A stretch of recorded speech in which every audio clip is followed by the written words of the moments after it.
Hello everyone, and welcome back to another episode of Epsilon 9 Drowns Out No Man's Sky. I am still talking about Persona 5. This is probably going to be the last one, because all I have left to talk about is the characters. Did not think I'd be able to crank out this many episodes based on just this one subject that I keep rambling about, but Persona 5 is a very big game. It's popular and it's long, and I really enjoyed it, and I'm going to have more stuff to talk about after I do the true ending, so look forward to that. Before I do carry on, I last episode I did talk about like the main core characters, the ones in your party. I did gush over Makoto, but I didn't really get into why she is the best girl. And someone asked me to elaborate on that, and the thing is, for me, she's in my top 3. She's the one who I'm going to be dating on my current playthrough, which is my second playthrough. And she's in my top 3, and she's a lot of people's, like, number 1 girl. And if you want to know why, it's because, well, first of all, she has her main design in her school uniform, as well as her thief design. Those are really good designs. Her overall personality, where she's very intelligent, but at the same time she's a little bit reckless. She's willing to put herself on the chopping block, sometimes even literally, just to help people out. And she's very committed to being as helpful to other people as possible. And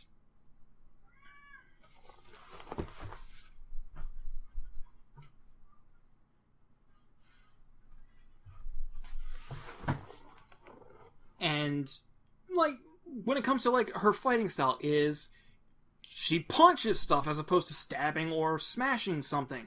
And she's got the revolver. Just fan that hammer. Damn, that looks good. Like, the revolver is like the most stylish weapon between, you also had the sniper, you had the assault rifle. I'm really surprised none of the characters used a sniper rifle. You had, like, 3 different pistol users. You had the assault rifle and the SMG. Haru had the grenade launcher. Love it. I'm actually surprised I didn't get the one achievement where it's like, defeat 3 enemies with 1 volley of gunfire. Really surprised I didn't need Haru for that one. I just got that on my second playthrough right at the start. Popped a bunch of lower level enemies with a higher ranked gun that I carried over from my first game.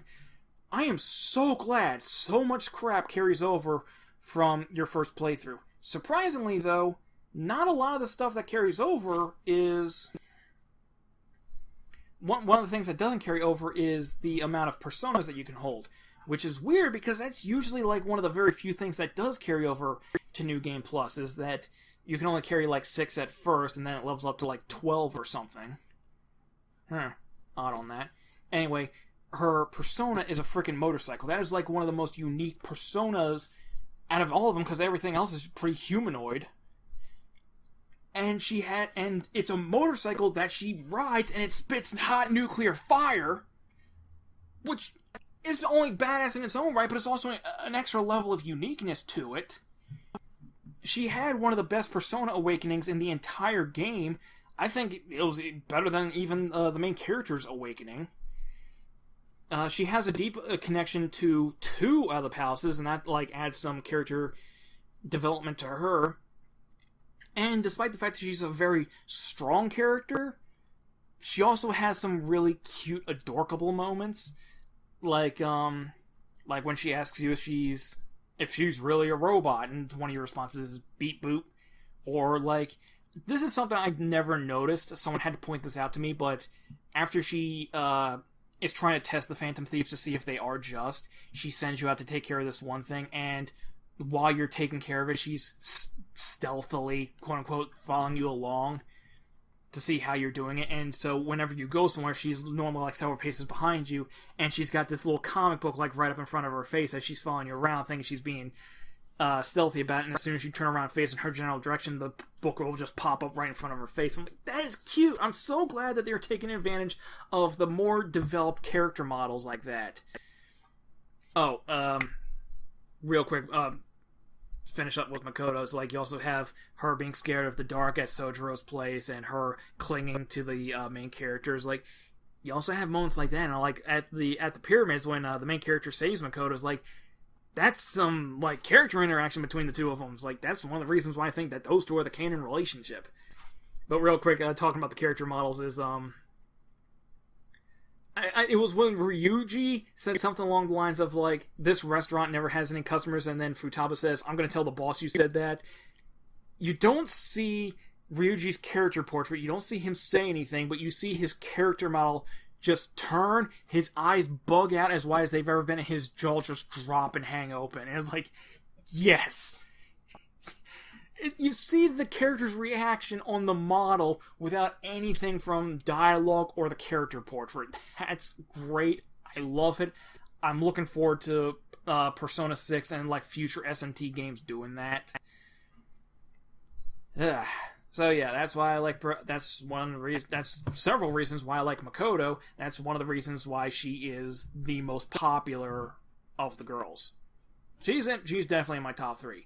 Other people's like top. Obviously, is like some people prefer An as their top. Some prefer Futaba. Futaba's exceptionally popular for a couple obvious reasons, because she's a well-written character and she's a huge nerd.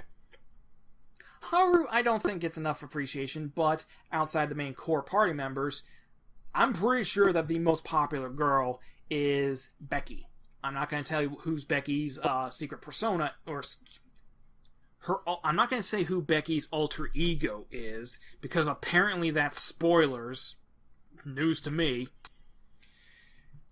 Becky, she's really cute in both her alter egos, and she's got a very well-written confidant link, and this is one of the reasons why this is actually the reason why confidants are better than S-Links, because in S-Links in the old games, the core party members, when you increase their S-Link, they get additional abilities in addition to, if you fuse a persona of that particular arcana, that persona gets an experience boost when fused. For any party member outside, for any S-Link outside the main core party members, all they get's the experience boost, with the exception of the Fox. In P5, however, every single person who you have a relationship with gives you some useful abilities. And one of the core gameplay mechanics for a Persona game is time management. And right at the start of the game, you don't have a heck of a lot of time, most importantly because of the fact that Morgana refuses to let you do goddamn anything, always telling you to frickin' go to bed. However, thanks to Becky and a lot of her social link bonuses, she frees up a buttload of time for you with like various different abilities, between like giving you free time during one point in time where you normally wouldn't have free time, or like when you actually come home from exploring mementos or a palace and you're tired, you can call Becky up, she'll give you a massage, and that revitalizes your energy, so that way you don't waste your evening just going straight to bed. And then you can have her like craft a infiltration tool, or do your laundry, or make coffee for you, so again, that frees up more time for you.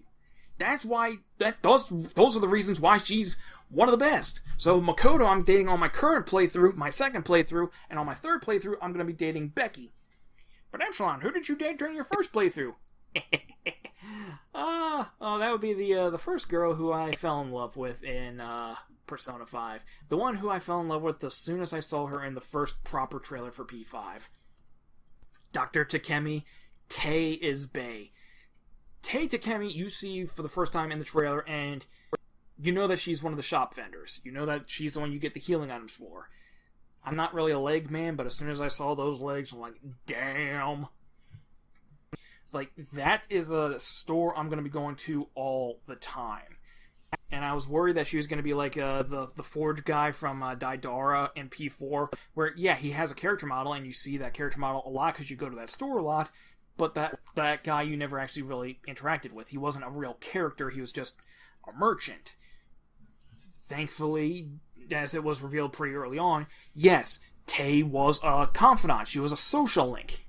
And I was like, yeah, and then it was revealed that, yes, your character can date older women in this game, unlike P4, because in P5, your character's a scumbag. I'm like, yes! So yeah, absolutely, I was dating Tei on the first freaking playthrough, and I'm really upset that because I went for the good ending as opposed to the true ending, I wasn't able to see the Valentine's Day with her normally, so I had to look that up on YouTube. She offered to give you a full physical examination. I'm like, yeah. Heck, I was intrigued like the first time that you actually meet her, because she's very deadpan. She likes to tease you, and like the first time you meet her, she like gives you this medicine. I'm like, oh, so you want me to help you out? You want me to give you drugs under the counter? You freaking delinquent high schooler? Well, fine. If you're really serious about that, then here's this medicine. I'm not gonna tell you what's in it, but drink up. And it's like bottoms up, and you drink it, and you pass out for an hour, and you wake up, and she's like, "What are you, an idiot? Why would you drink that?" I'm like, Doc, you trying to kill me just makes me want you more. Also, she gave me a better appreciation for Sojiro, which Sojiro is another one of the best social links in the game. Because first time you see Sojiro, he acts like a total ass to you, but I had respect for the man because, unlike in P4 where your parents are going overseas, so they ship you off to your uncle, Sojiro has no direct connection to you. He never met you or really knew you before, like the event where you had to get shipped off to another school came up. Sojiro's customers know your parents, and it's because of that that's how he wanted to find out about your situation, and he volunteered to take you in. So yeah, he's being put out a little bit by helping you out, but yet he still did it because he's generally a good guy, even HP. So I was like, fine, I'll take care of your social link later. I'm gonna go hang out with the hot doctor. And then when I go there, Tay says something along the lines of like, I could use a nap or a good old-fashioned shot of caffeine. I immediately run back to Sojiro and say, teach me everything. I like his social link, even though it is one of the more annoying ones, because like a quarter of the way into it, you have to like make a cup or two of coffee so he can see that you are in fact learning. And then like halfway through his social link, you get blocked off because of story purposes, because from that point onwards, his social link is very, very much tied to a character that you meet later in the story. Not to mention the fact that he, like a lot of other social links, you can't interact with until your one of your social stats is high enough. I don't remember how much they did that in P4, but they do that a lot in P5. I think you can't even like really start on social link until your kindness is at least level 2. Some of the guys you can't even start with, or even like get past the first couple of ranks until you're like level 4 on some of them. It's like, damn. Let's see. So that was Becky, that was Tay, that was Sojiro. Even the guys who aren't like directly tied to your thing, like the airsoft guy, he gives you access to guns.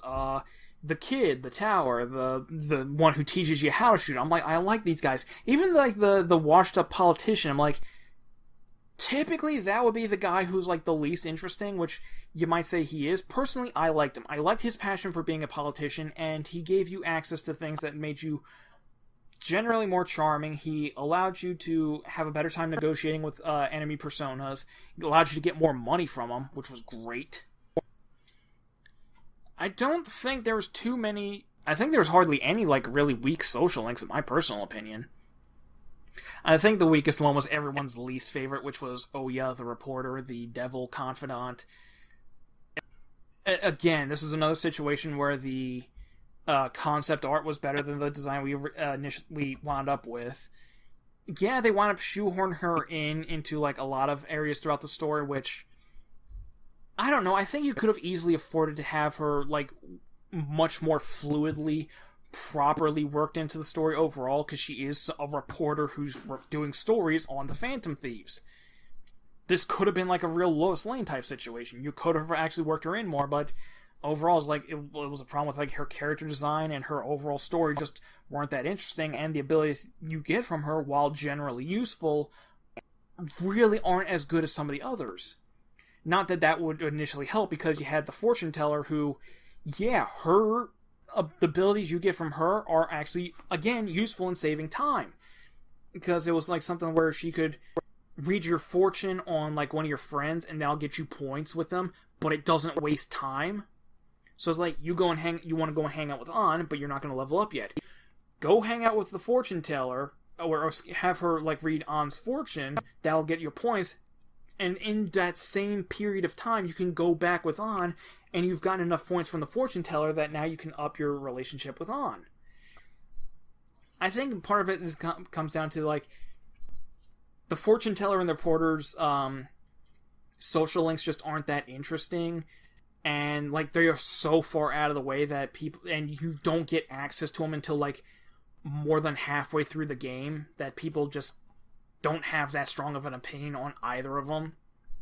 Plus, not to mention the fact that every time the reporter opens her mouth, all I can hear is frickin' Yukiko from P4. Doesn't help that she has, like, it looks a lot like an older Yukiko, but with a haircut. You had Mishima, who's a huge dork, and yeah, he's such a nice guy, but at the same time, it's like, they did a really good job writing him, where it's like, he is your eternal punching bag, and you don't feel sorry for him at all about it. Well, you do feel sorry for him, but at the same time, it's like, you don't feel as sorry as you do get enjoyment out of teasing him.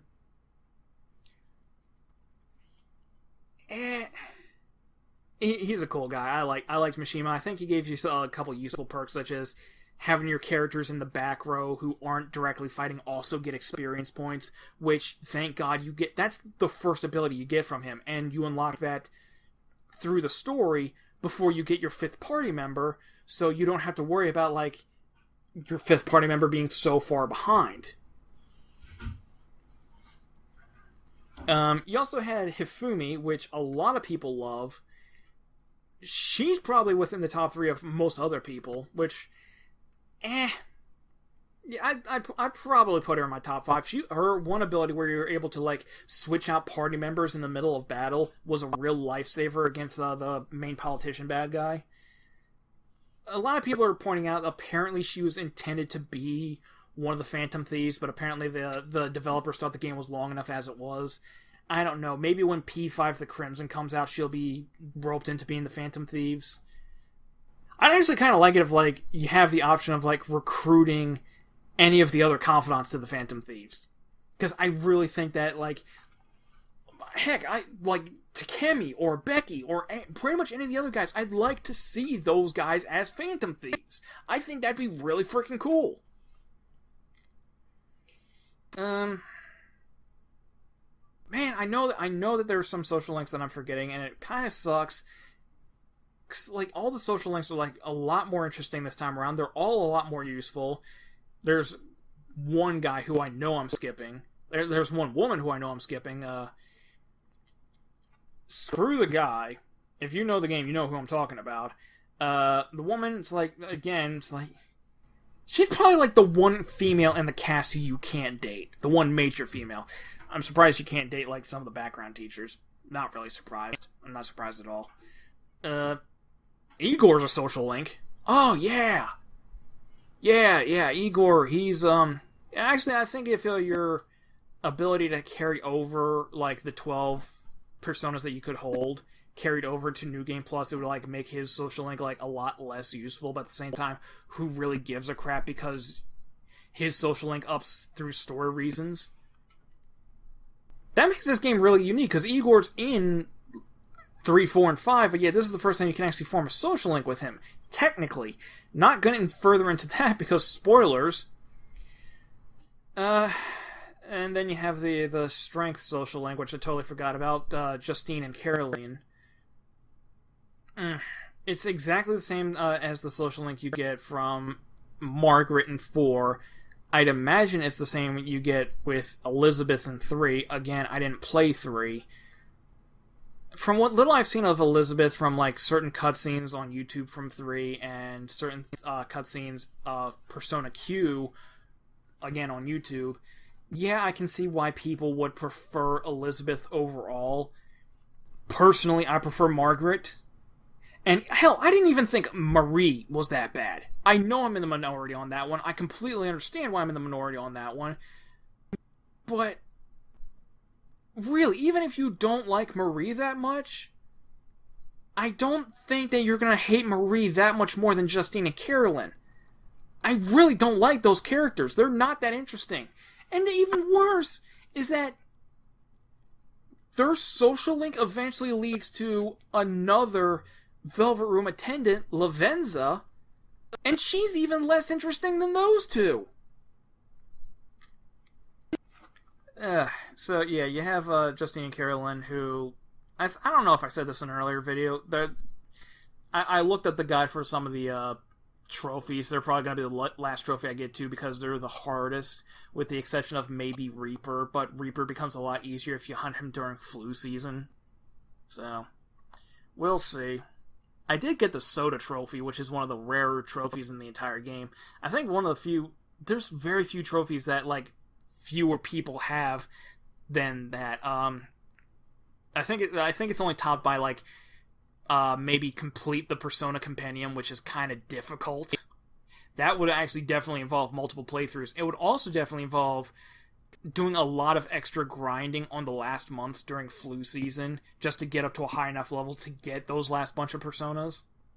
Hell, you can't even get Sataniel, who's the ultimate Persona, until your second playthrough. It doesn't unlock until then. I think that's about it. I'll probably have more to talk about Persona once I finish up my second playthrough, and I'll try to remember to take notes for after I do my second playthrough to like mop up anything I may have forgotten. And I'll talk about Persona 5 again at a later date. Depending on how I feel between now and when I do the next video, I may do something else, but I'm probably going to be talking about Nier Automata. So look forward to me rambling on about that. See you then.